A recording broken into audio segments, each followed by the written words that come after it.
everybody.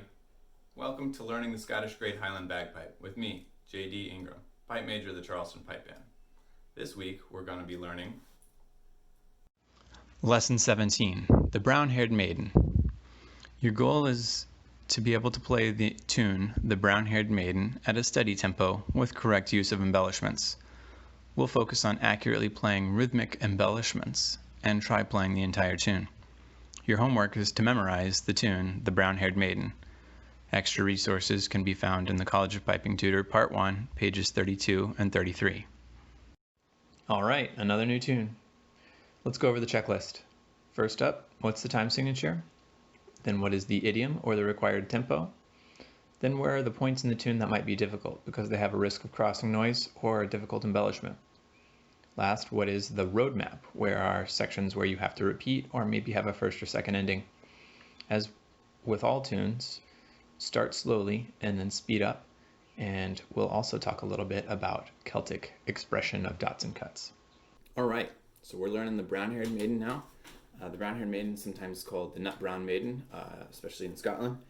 And nice traditional Scottish march. It has words. I want to say the words go something like, "Ho, row, my brown-haired maiden, hurry, my bonny maiden, my sweetest, fairest maiden, I'll have none but ye." Something like that. Could be wrong. I've heard something like that before. But I want to take this opportunity to talk a little bit about Scottish and traditional Celtic expression of dots and cuts. So if you're looking at the music, you'll notice the very first thing in it is a D throw, and the D is dotted, and the C is cut. And so it's a tendency of people to go or something like that, right? Do, ba, ba, ba. Scottish music, when classical musicians first reached the Highlands and started trying to apply musical notation to what the Highlanders were doing with their bagpipes, they put dots and cuts in there as this note's longer than that note, but it wasn't a 3/4, 1/4 split. The Scottish expression to make something sound like a traditional Scottish folk tune, they would maximize the difference. Either the notes were even, dee dum dee dum ba dee dum, or they were an extreme dot and cut. Today we could write that as a double dot, double cut, or triple dot, triple cut if you want to multiply that by many more times. So that first note should really go. Right? Did you hear? Through D, C, B. That C is teeny tiny, passing by. That's just something to think about. Obviously, when you're first learning the notes, you're more worried about, okay, so this is a C coming up. C is played like this. And you're going to play the C. All right, now I've got a B. B is played like that, right? And you're taking your time to read through each note. But try to start applying quickly, noticing where, thinking about it, almost like grace note fusion, where I talked about in an earlier lesson, where that C is almost an embellishment between the D and the B.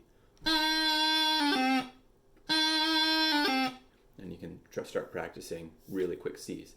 The next spot I want to highlight is if you look at the end of line 1 going into line 2. You're coming from a G, and you have a short F and then a high A. That starts line 2. And you've got that exact same thing all the way down the page after that. You're coming from a G on every single line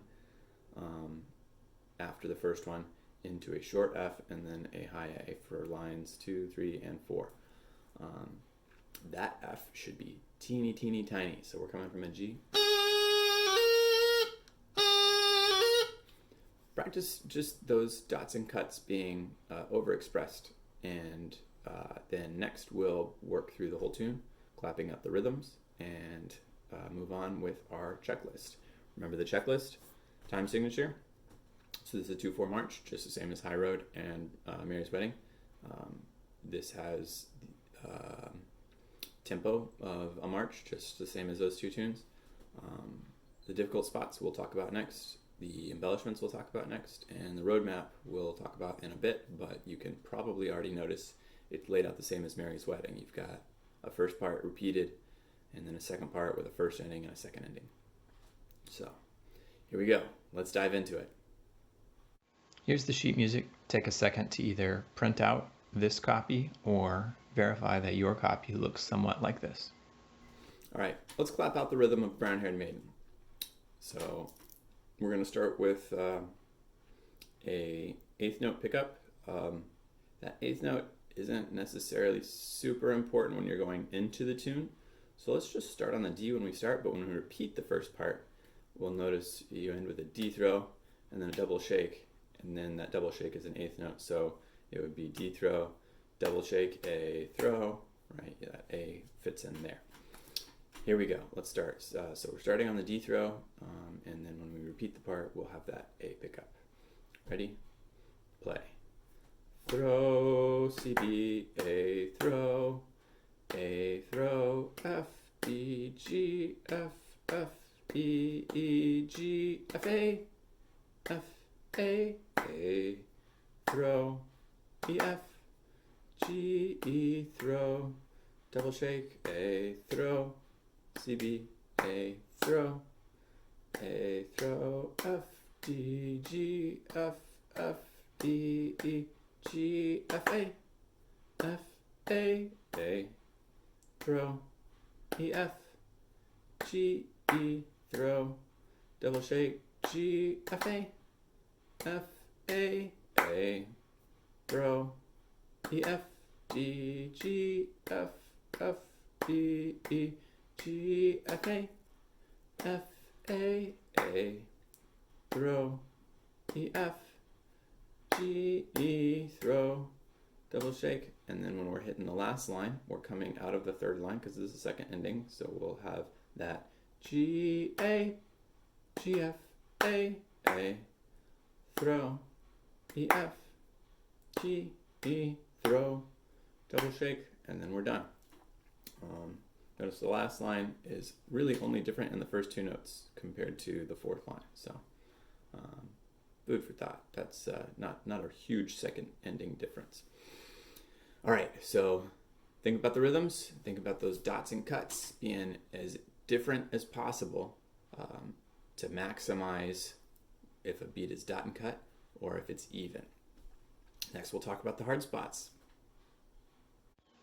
Here's the sheet music with some spots with a big risk of crossing noises highlighted.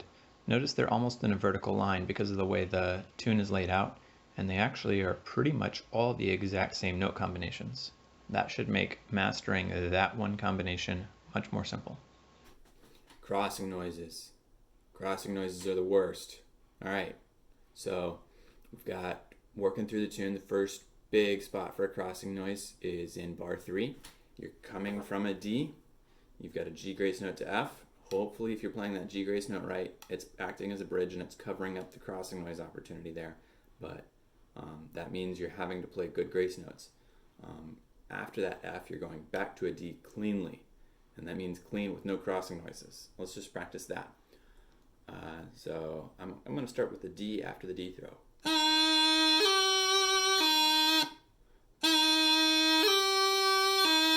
Right, so going to the F,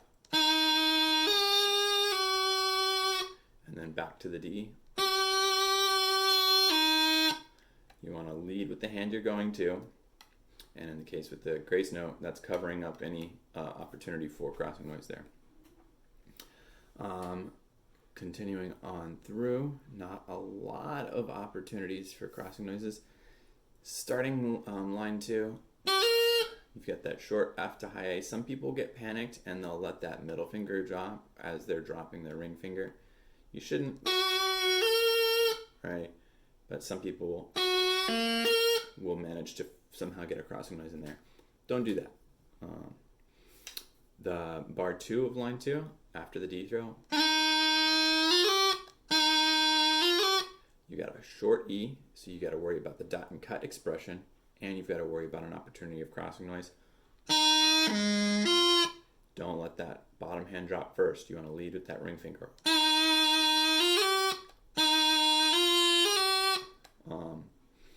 That E should be so short, and your D should be a microsecond close behind it. You might end up actually playing a false finger there. but that false finger is preferable to that low sound. Obviously, you want to minimize the false finger as much as possible, but certainly do that rather than have that low A or low G sound.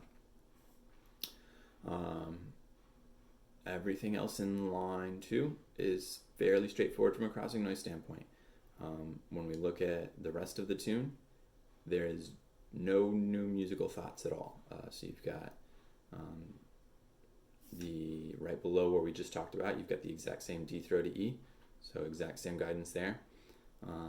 After that E, you've got an F to D, which is exactly the same as in bar 3 of line 1, so exact same guidance there. Line 4, you've got the exact same D throw to E that we just talked about, same guidance there. Line 5, got the exact same D throw to E that we just talked about, same guidance there. Not a lot of new stuff to worry about, just a couple crossing noises, but make sure those spots are clean. All right, guys, next we'll talk about embellishments. Here are the embellishments to watch out for. Notice D throws are marked with a red star. They again fall in a fairly consistent pattern other than a clump at the beginning. You've got doublings and half doublings with blue stars, which occur pretty much all over, and the D double shake at the end of the lines marked with a green star. All right, so the only real heavy embellishments in this tune are D throws, and then you've got a double shake to end each line, or end each part rather. You've got a couple spots where there are half doublings, or a G full doubling, which is kind of like a half doubling, I guess. So there's that to watch out for as well. Let's try the D throws. First D throw in the tune. That's pretty straightforward. The next one is also an A to D throw. That's a spot where people come off of it too soon. You've got a quarter note there. Wait.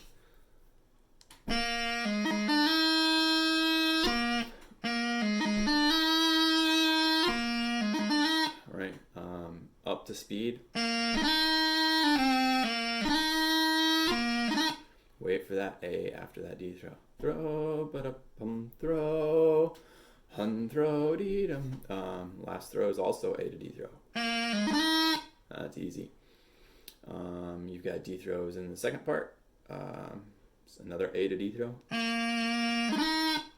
And then the last D throw in the second line is. So E D throws, not too bad. We've been working on D throws for a little bit now, but make sure that double shake you wait on the beat, just as how we were talking about waiting on the beat for your burl in Mary's Wedding. And then make sure that has the double shake has the same rhythm as a doubling. Right, you can play a D doubling or a double shake there. Rhythm's the same.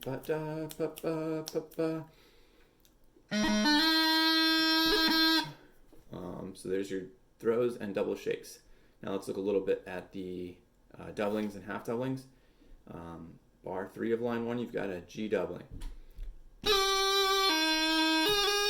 This is a spot where people a lot of times in this phrase will mix up a G doubling and an F doubling a lot, because you're going from G's to F's, and then later on you've got an F half doubling. There's a lot of stuff that just kind of goes on here. So pay attention to what the note is going to, what our theme note should be, what our real note should be, and then what the grace notes, the articulation should be. So a G doubling is going to be a real G, and then a shake back to the real G. As opposed to, there's a tendency of people to go, right? You play a grace note to F, and then you're like, oh crap, I gotta play that G, now I gotta go back to F. And at this point you've played an F full doubling. That's kind of late and it's weird. Don't do that. Think about it as a G doubling.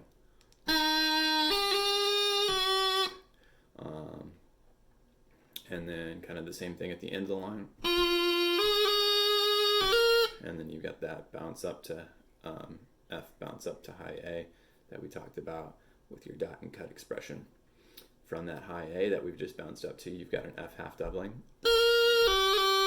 So that's the opposite note pattern as the G doubling, but it's the same rhythm. So it's going to be that long F, shorthand for a real F, and then a grace note back to a real F.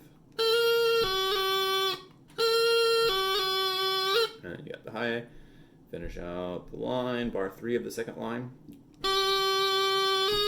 Another high G doubling. Think about it, same as above. You're going to the G, so it's a real G, shake back to a real G.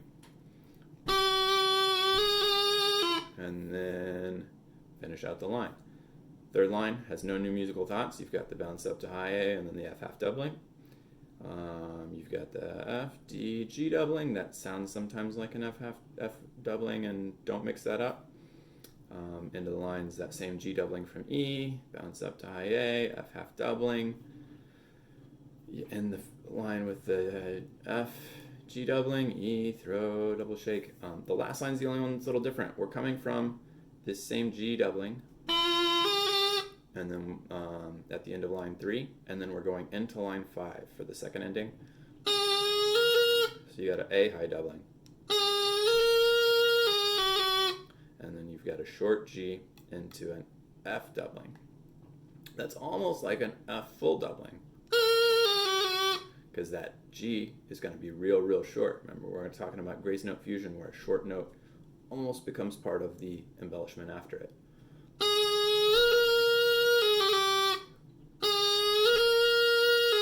So that's coming from that G at the end of line 3. High doubling, G, F, half doubling, A, throw, and then the rest of it's the same.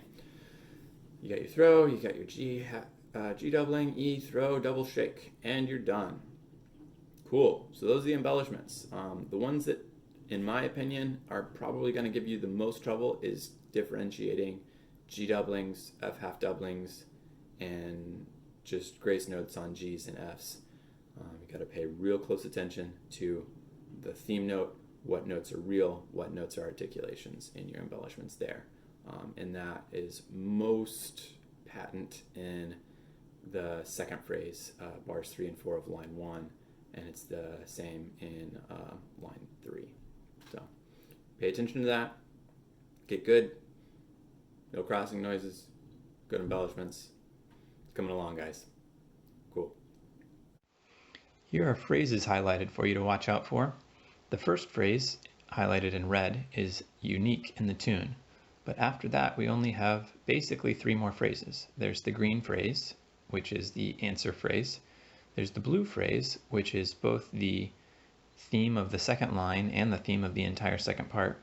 And then there's the yellow phrase, which is the ending or conclusion phrase. Notice down at the bottom, I have a purple phrase, which is kind of a modified blue phrase. Other than the first 2 notes, it's identical to that second part theme. All right, let's play the tune. Mary's wedding. God, it's been a long day. All right, Brown Haired Maiden. Here we go. Let's start it off with the most common phrase, which is actually I'm going to call it the C phrase, first phrase of line 2, because that's the theme phrase of the second part as well. I'm going to come from that high G, F, A, F half doubling, A, throw, and I'm going to leave off that short E for now, because it's kind of a pickup into the ending phrase. So, what I just said, ready? Play.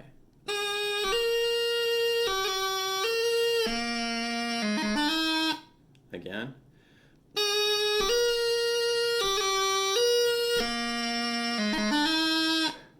So that happens in the first part once, and then you repeat it. It happens in the second part twice, and then when you repeat the second part, it happens 1 time plus a modified time. Speaking of the modified time, let's try that. So that is the first phrase of the last line. It's you just switch the high, the F bounce up to high A is turned around into a high doubling with a short G. Let's try that. Coming from the same point with that the high G at the end of line 3, and then the first phrase of line 5. Ready? Play.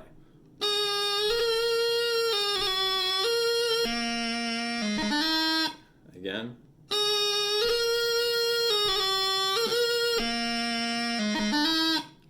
that's how that goes. Then we've got the ending phrase. I'm going to play, you can look at where we just left off. It's the last half of lines 2, 4, or 5. Coming from that short E that I left off before. And then F, G doubling, E, throw, double shake. Here we go. Ready? Play.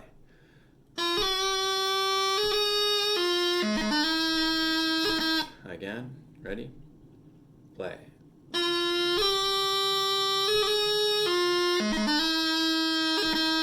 All right. The next most common phrase is I'm going to call it the B phrase. It's the last half of the first line or the third line. F, D, G doubling, F, F, E, E, and I'm going to leave off that high G doubling because that's a pickup into the next phrase. Ready? Here we go. Ready? Play.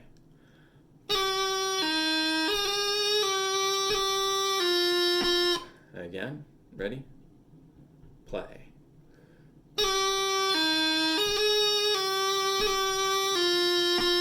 And remember to watch out for that G doubling being expressed as a G doubling and not as like a F, sort of almost full doubling kind of mix-up thing. Cool, and we are left with one final phrase. That's the first phrase of the tune. I'm going to start with the low A this time, as if we're coming around from the repeat of the first part. So it'll be A, throw, C, B, A, throw, A, throw. Ready? Play.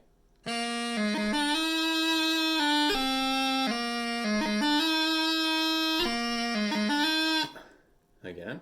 Ready? Play.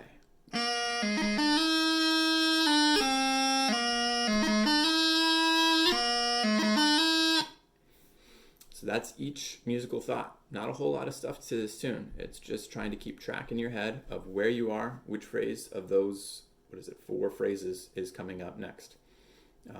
So let's try it out. As written, all the way down the page, nice and slow. It's the first line, the second line, then you repeat because of the repeat dots. First line, second line again. Third line, fourth line, that's your first ending. Hit the repeat dots. Third line, skip the first ending down to the last line. Second ending.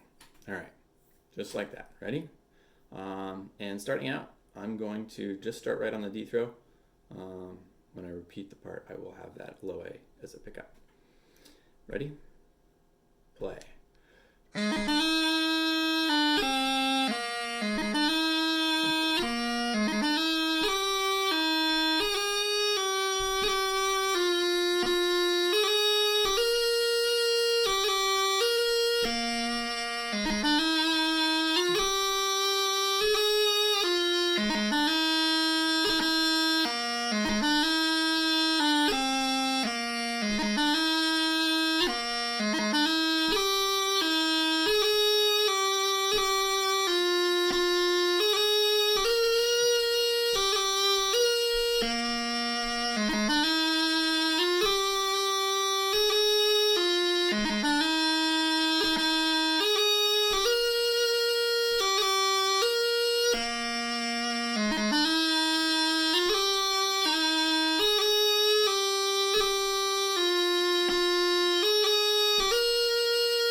There we go.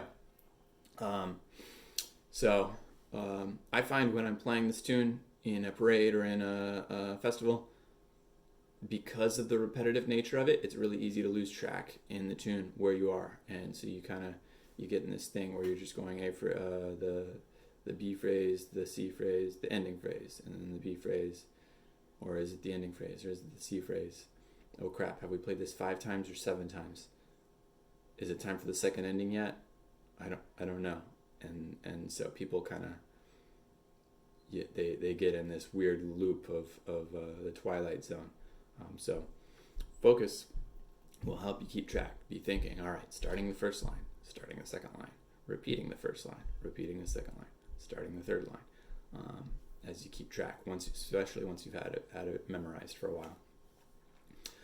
Up to speed, I'll play straight through the tune. I'll just play lines 1, 2, 3, and 4, give you a feel for what it sounds like. In parade, we'd go something like...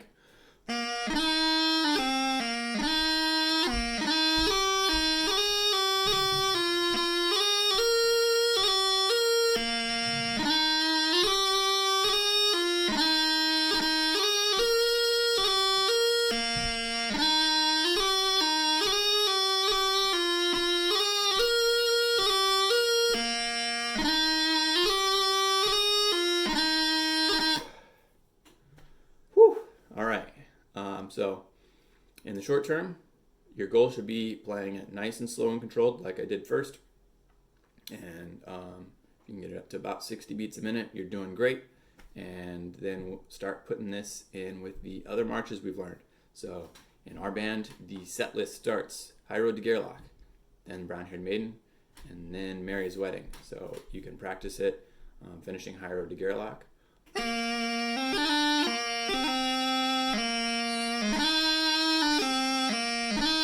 And just practice like the last bar and the first bar, and then finishing this tune going into Mary's Wedding.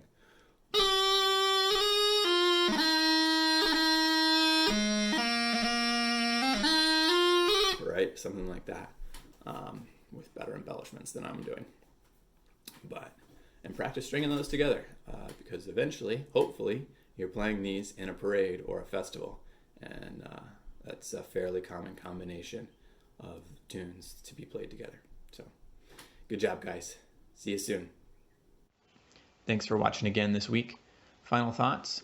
First and foremost, master your clean note-to-note transitions. We don't want any crossing noises. Focus also on that musical expression of dots and cuts and having good, clean, controlled embellishments throughout. As always, review your supplemental materials. This tune is in the College of Piping Tutor, Part 1, page 38 and 39. Have a good week, guys.